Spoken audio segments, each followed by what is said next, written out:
Welcome to another episode of Might Be Meets, and today I'm joined by the absolute gem that is James Savage from Cheap Mortgage Quotes.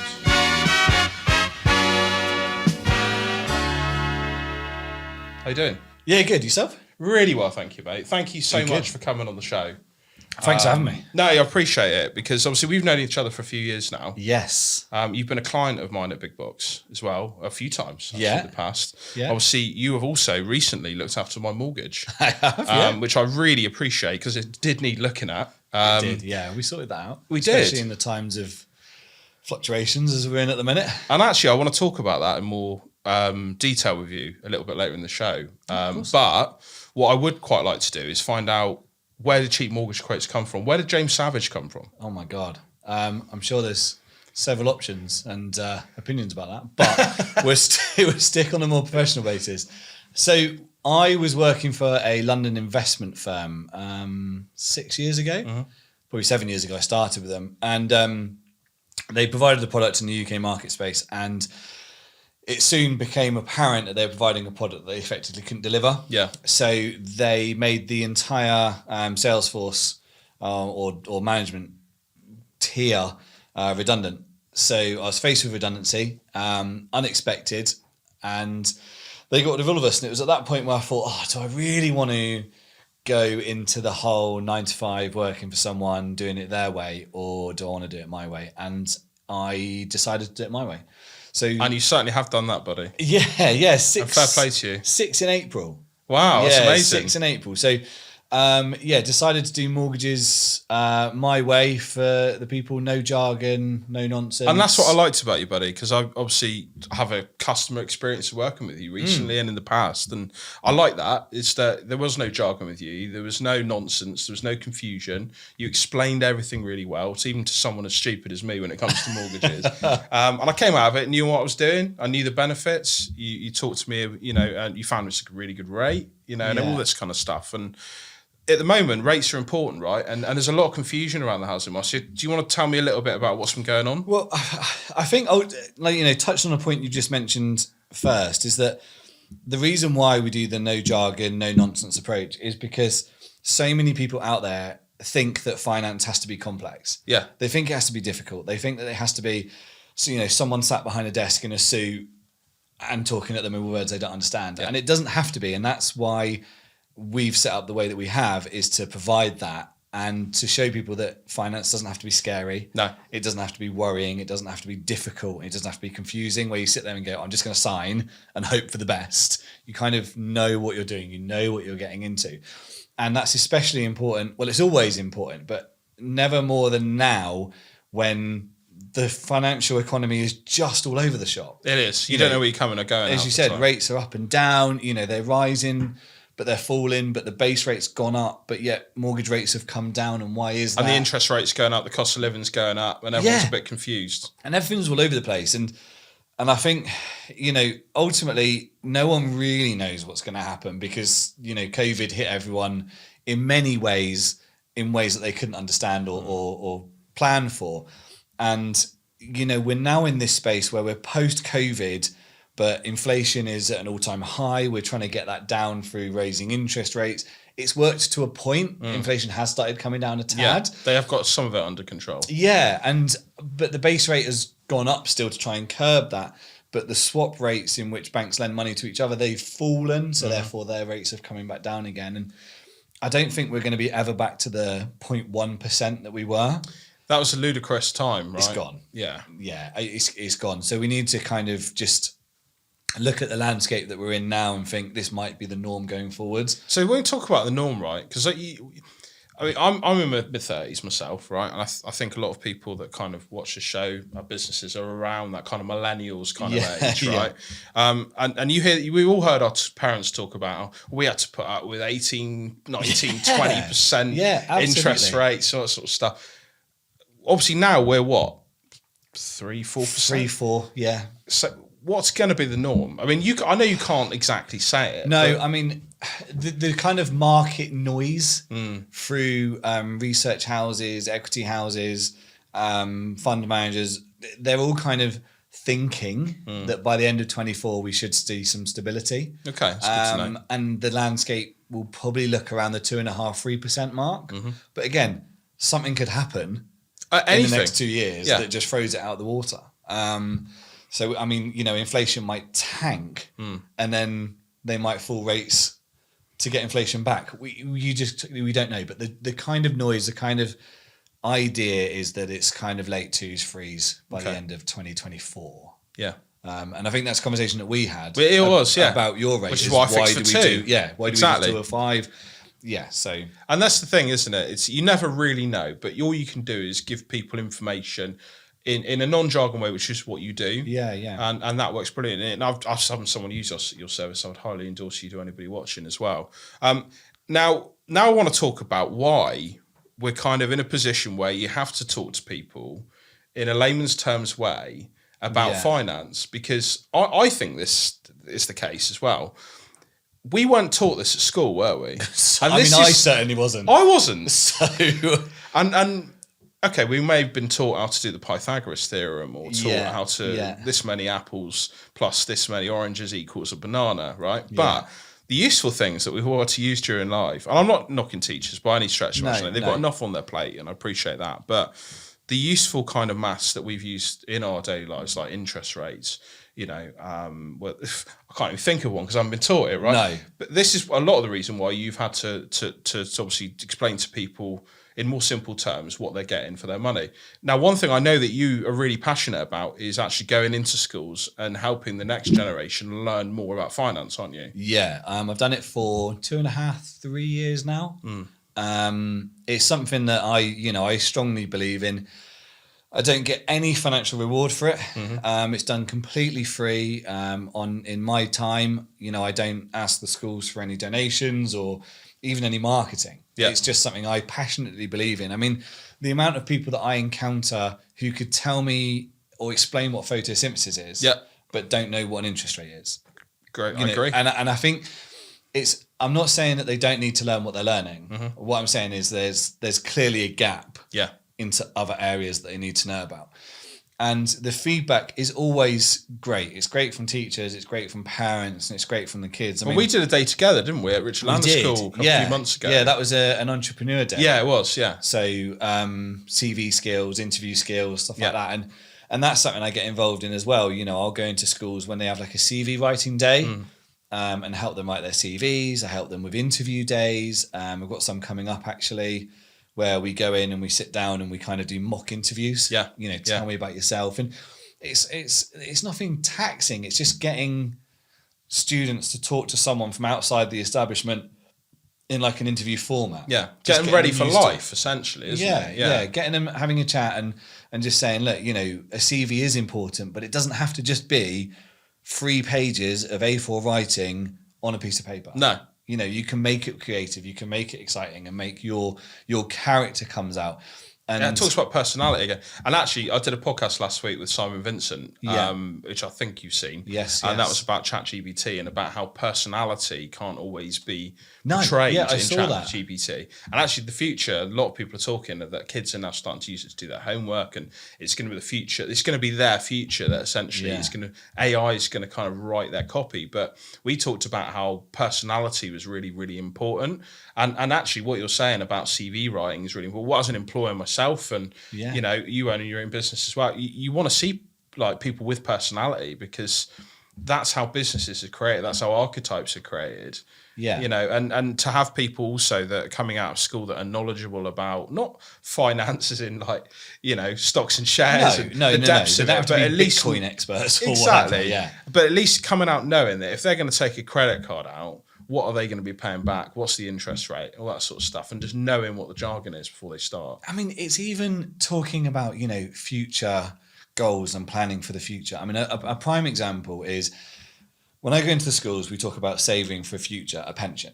Okay. If you say the word pension to an 11 to 16-year-old, they glaze over. They look at you like you're a dinosaur and they just think, I don't need to worry about that until I'm nearly in the ground. Yeah.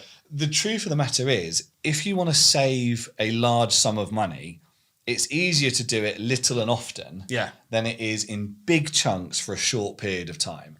So it's just getting that across and just going, look, you don't have to save a fortune, but if you saved £10 a week, from the age of 18, you're going to have a pretty substantial sum at the end, and you're not going to miss £10 a week. No. But if you start doing that at 60, you're really going to struggle to get a big lump sum. You are.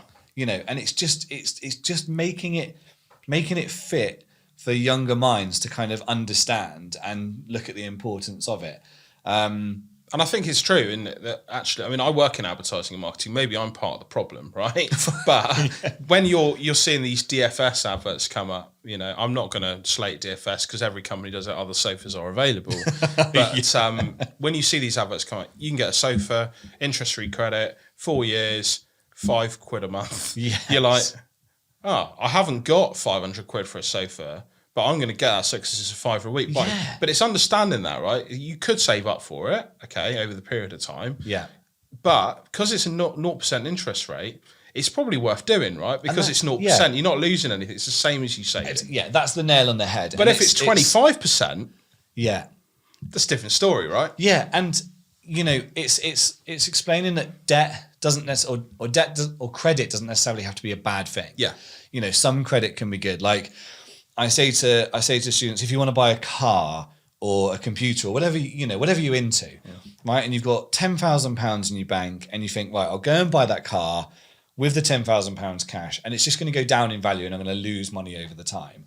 Or I could keep it in a bank and get 3-4% interest and buy the car on 0% interest. Yeah.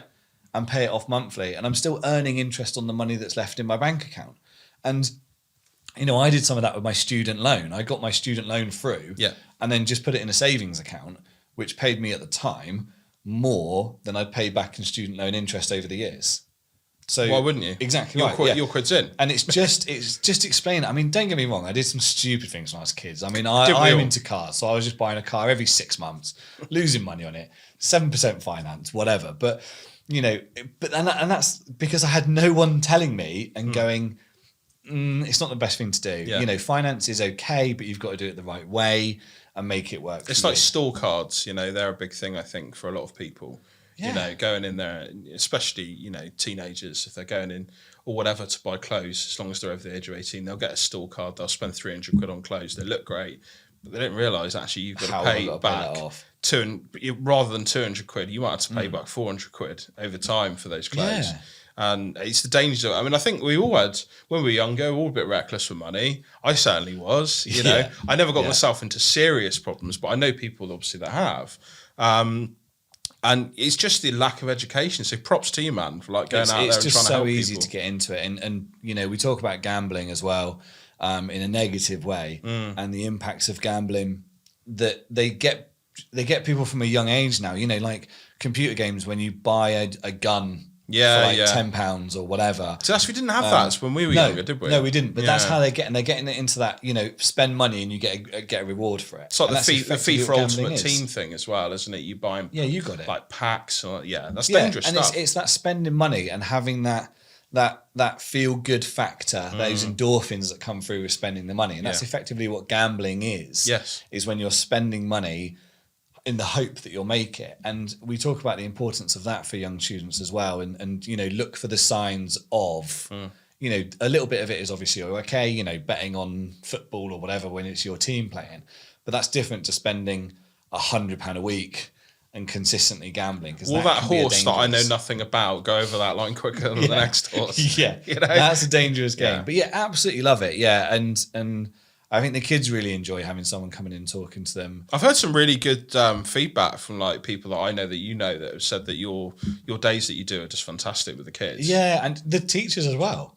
Maybe they learn something. They actually get involved. Yeah, they're like, do you know what? I never thought about that about my pension. Or I need to review it, or I need to do this, and I need to. And okay, so I could build my credit by having a credit card and just spending a little bit and paying it off. Yeah, all those kind of things, you know. And it's the teachers scary. are the same as it's us really in that sense. I mean, a lot of them from the same generation as us going through school, you know, and they weren't taught it. And it's just a really bizarre thing that people wouldn't be taught like life skills like that. It's almost like there's a benefit out there to people not knowing how to manage their money.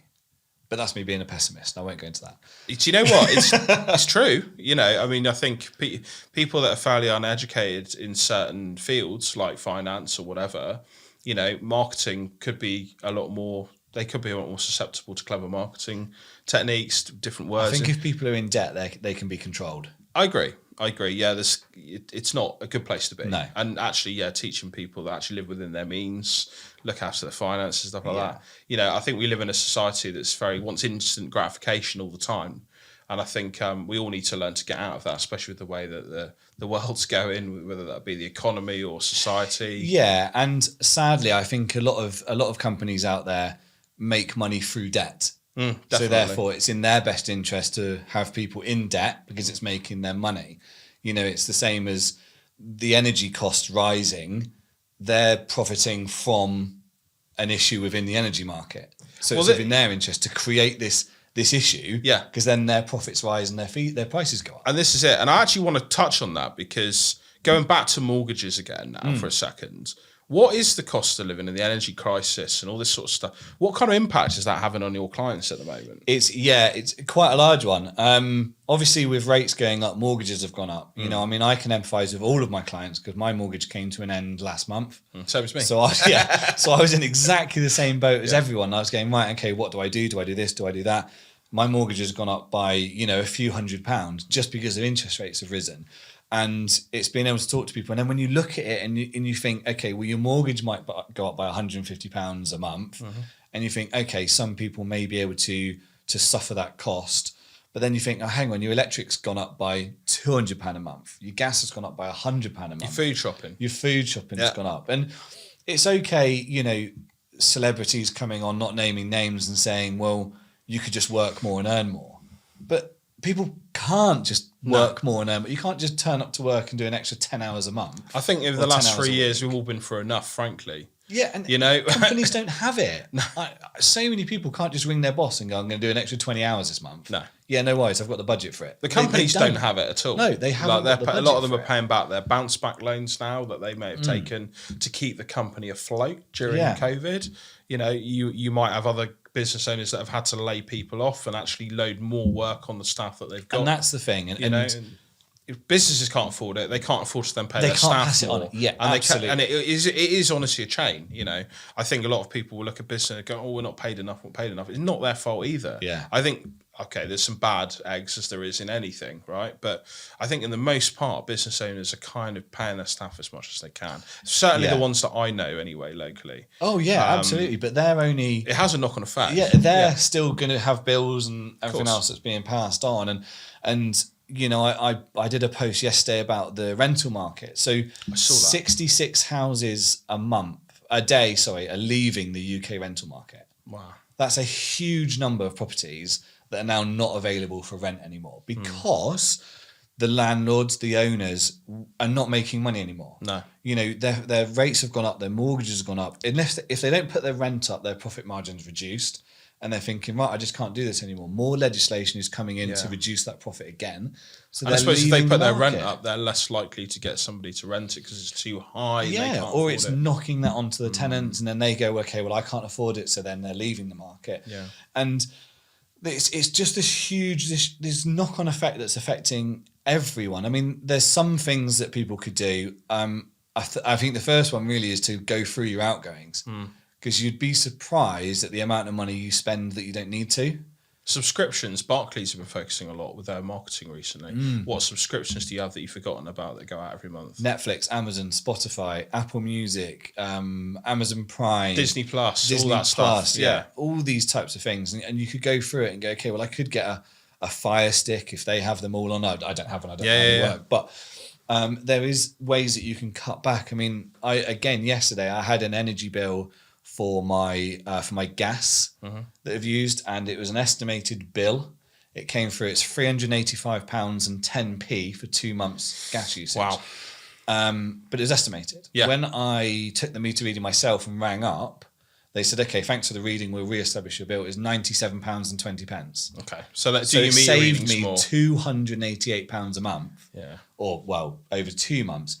Just by giving that meter reading. And they'll always round up, weren't they? They are cheeky. Yeah, and so I think anyone who's watching, you know, who's got those meters, take a reading, give it to the energy company, because you'll be surprised. Some people stay on direct debit and they just pay their £120 a month because that's what the company thinks they'll use. And then they get to the end of the year and they get a credit back.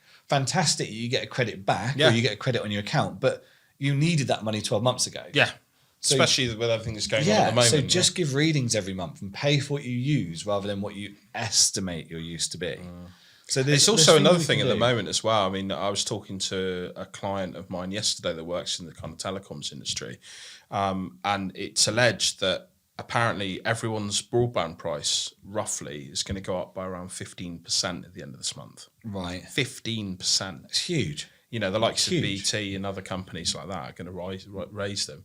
And is that okay? Consider, I mean, is it costing them? I mean, sure, their costs have gone up, yeah, but is it costing them any more to pump internet through wires to people? But then that's when you come down to the whole, we're putting our prices up, but our profit goes up as well. I know. I mean, everyone's talking about energy. So, touching back on that, just as a bone of contention for a lot Yeah, of people. it is. Yeah, But definitely. they're saying the prices of energy has gone up, so we're passing that on to the customer. Okay, fine. Your profits have stayed the same then, right? Because you're Yeah, passing the in cost theory. on. No, your profits have doubled or tripled. The Well, highest ever. So you some didn't of them. need to pass that cost on then, did you? You've just profited more. Yeah. If a restaurant put the price of their coffee up or Mm. a cafe put the price of their coffee up because coffee beans cost more, but they were still making £2 a cup or £1 a cup, you'd get it. Yeah. If they put the price up and then they were making £4 a cup profit, that's kind of when you go, well, hang on a minute. So, we're in a cost of living crisis, but there's a lot of companies out there that aren't helping us. I agree. The average person isn't being helped. We're kind of being left in the dust a bit. And that's why we all need to band together Yes. and we all need to do what we can and find information, find help where we can, ask people for their advice, ask people what they do. And share knowledge, And essentially. absolutely share knowledge. And yeah. actually, I agree with this because, I mean, if you look at the housing market, where it's been and the kind of tops and turves it's been under Yeah. in the last few years, suddenly everyone's buying a house, suddenly no one's buying a house. And where are we now? Because, and I want to ask you this separately. Where Yeah, are we yeah. in the UK? Yeah. Where are we in Cornwall? Because I imagine that's different as well, right?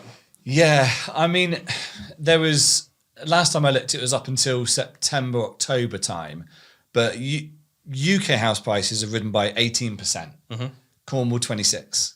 Wow. So, we are our own little nation in a sense of every sense of the word, We are. in weather and prices. But our prices here are so much higher than elsewhere, and they're rising higher than elsewhere. I mean, it was fueled on the back of COVID by people coming to Cornwall on holiday, and they Some saw people that moving aspect, down, moving moving down. remotely, yeah. Yeah, that's a really important point. When COVID hit and people were working remotely, and you've got someone who's working on some morbid, grey industrial estate somewhere, and they think, hang on, I can work from home. Yeah. I might move to the beach. And Why that's not? what they were doing. They were selling up houses and moving down. And I get it in their perspective. Like, I understand why they want to do it, but it's pushing our costs up. Yeah. And It's a unless we desirable start place to building live. more, it's basic supply and demand. That's it, yeah. Unless there's more homes, prices are going to keep going up. They've fallen a bit, Yeah. but there's always Like this. 2.5% or something, wasn't it? Yeah, It a wasn't huge- really yeah. small amount. And we always get this narrative of, Brexit's going to happen, so they're going to fall 11%. COVID's going to happen, so they're going to fall 25%. And it never comes to fruition. I think it's the media, a lot of it as well. I think they tend to focus on the worst case scenario because it makes the best story. Yeah. And I think it scares a lot of people into action. Yeah. And I think we talked a lot about during COVID, actually, because I did a talk about when times are good, you should advertise. When times are bad, you must advertise. But it was all focused on actually not getting too scared and still investing in your business. It's the same as you being, a person around your house. You can get scared into, we can almost scare ourselves into a recession. We can almost scare ourselves into not spending, which affects everybody. And ultimately, you talk about responsible spending. If everyone was responsible with their money, we'd all be all right. Well, I mean, that was the argument about inflation. Inflation was going up because people were spending willy-nilly on whatever they wanted to spend. But they weren't, because the prices of normal things were rising. So milk was costing more, gas was costing more, fuel was costing more. So we weren't going out and spending £500 a month on rubbish we don't need. We were spending £500 a month more on things we do need. Yes. Yeah. So it wasn't us discretionary spenders that put inflation up. It was just everything kept rising. Yeah. And that's why it didn't really make sense and go, okay, we'll put interest rates up because that will stop people buying meals out. That will stop people spending on online shopping. But it didn't, because rates went up. So everyone who had a debt, that debt got more expensive. And the normal things they were buying were getting more expensive as well. So then everyone was like, oh God, we're now really got no money because we're just spending out of pocket. And then it scares people into not, and then the economy shrinks back. And it's everyone loses out. It's that fear mongering and that. It is, and it doesn't help, does it? So Cornwall obviously has problems with housing. It's well documented. What is there myths about some of this, in your opinion? It's a hard one because the term affordable gets bandied about quite often. Yeah. And there's two ways that you can look at the term affordable. Now, affordable in a sense that everyone talks about is they're saying, I can't afford a home. Mm-hmm. But affordable in the housing market is a scheme to purchase a property. An affordable home is a shared ownership property. It's a help to buy property. It's a Section 106 property. That's what they class as an affordable home. Mm-hmm. So when people are saying there's no affordable homes in Cornwall, there are, because there's affordable home schemes. Yes. If there's a house which isn't affordable to you, then that's a different matter in hand. And that's when we can talk to people and engage with them and say, no, okay, well, let's have a look at what you can afford. Because honestly, Mike, hundreds of people we speak to on a yearly basis who are told outright they can't buy a house. My dad's mate told me I couldn't afford a house. Yeah, a lot here say. My mate at work said I'll never buy a house. And then when I speak to them, I'm like, you know that you can afford 250,000 or 180,000. You can get a house for that. Yeah. So who told you, oh, it's such and such? Well, don't take advice from someone who's not qualified to give it. Yeah. You know, I'm not saying come to, I mean, great, if everyone wants to come to me, fantastic. But just talk to someone and go, this is what I earn, this is what I spend, can I buy? Yes. And then look at buying and then have those conversations. But there are more schemes coming about. However, the stigma is that you've got to let people build to have those affordable homes. You know, a lot of developers, they'll get through planning by having a certain percentage of affordable homes on a site. If you reduce the amount of units, a percentage of them are affordable, you'll reduce the amount of affordable. Yeah, of course. So if there's 10% affordable on a development and you've got 100 homes and 10 of them are affordable, if you oppose or object the planning for 100 and they say, okay, well, we'll do 50, your affordable homes has now gone to 5, not 10. So that's the problem, isn't it? I think a lot of people are objecting houses being built because they're thinking that those houses are outside their reach, which they might be. But they're not for everybody. But they're not for everyone. Yeah. And there are some homes which will be within your reach. But if you oppose all It's the a planning, knock-on they're not effect, going to be right? there. Some of the people in the house that you want to buy or you can afford to buy might be in a position to upscale and go to one of those new houses to then leave their old you need house to available keep it for all you. moving. Yeah, and it's all absolutely. just the churn, isn't it? And I mean, I've talked to a lot of to people about kind of developers and some of the stuff that they do, and a lot of them have a really bad name. But actually, I feel for some of them in some cases because we always talk a lot about the fact that we need more homes, and the people that are always shouting the loudest about that are also the ones that, when a field behind their house is the one that's getting built on, are the ones that are going to turn around and go, "Oh, we want more homes, but not in my back garden." Well, literally word for word, Mike. I went to a development meeting and I was just sat there listening to the developer and they had a panel talking and then they were taking questions from the audience. And there was a lady in the audience, to one part of the conversation, she said, we need more homes. My kids can't afford houses because there's only 10 available on the market right now. So they're overpriced. The sellers want more money for them. And which if you're selling an asset and there's not much of it, you get a better price. Yeah, of course. So from a seller's point of view, I understand why. And I think most people would be in the same boat. If you could sell for 30 grand more, you would. But then, so they said, okay, well, that's what we're planning on doing. We're planning on building 100 homes or 200 homes. The same lady later on jumped up and said, I don't want you to get rid of our fields and get rid of our green space. You can't have your cake and eat it. No. if you want it's all homes perspective, in your isn't it? town, you have to let homes be built in your town. Yeah, of course. And there is certain. The thing is, there's bad situations in everything. There is bad developers. There's bad areas that have been given planning permission that shouldn't be built on. But on the other side of it, there is really good developers building really sustainable homes at the right price. There's also really like useless bits of land essentially that can be built on that are perfect for properties. So there is always this kind of at either end of the scale, and what you want really is something nice in the middle. You know? Well, and that's you know, it's hard to find that balance, right? From a business model, if you're building homes and a part of them or percentage of them are going to be affordable homes for a low amount of money, you're not going to make a huge profit on those homes. No. So how do you bridge that gap? The other homes are more expensive. Which will pay for the whole lot. in them. Yeah, of course. So you can't have a whole development which is affordable. But equally, I think developers should work with communities and go, okay, well, let's have a bigger percentage of them being affordable rather than catering. And I know it's all about profit, and I know that's a hard one to overcome. But if there could just be some meeting of developers who go, right, okay, well, let's help the locals, I really think that more people would get behind developers. I agree with that. The better communication. Yeah. 100%. Yeah. And rather than just go, right, we want to build 400 houses on a cliff top for £1 million a piece. Yeah, no one's going to buy it. That is going to annoy a lot of people. Yeah, that's right? not That's gonna obvious. But if they said, look, we want to build an area here, which is homes of a certain nature, a certain cost, a certain finish, and there's another development that we're going to do, which will be a lower cost, lower build area, whatever, lower finish. It might have like a marble kitchen in it or whatever. Yeah, sure. Then it would be a lot more supported by locals. Yeah, it would. There'll be a lot more. And yeah, it's got to be something that everyone gets on board with. You know? Yeah, I absolutely. completely appreciate that. So, James, this is kind of a moment that I always like to allow you to kind of address anyone watching, because you kind of touched on it earlier, right? On a few things actually. If you're somebody that doesn't know a huge amount about maybe mortgages, or if you are somebody that maybe lives with your parents or rent somewhere and just doesn't know what they can afford, they don't really understand finance, mortgages, anything like that, what's the best thing for them to do?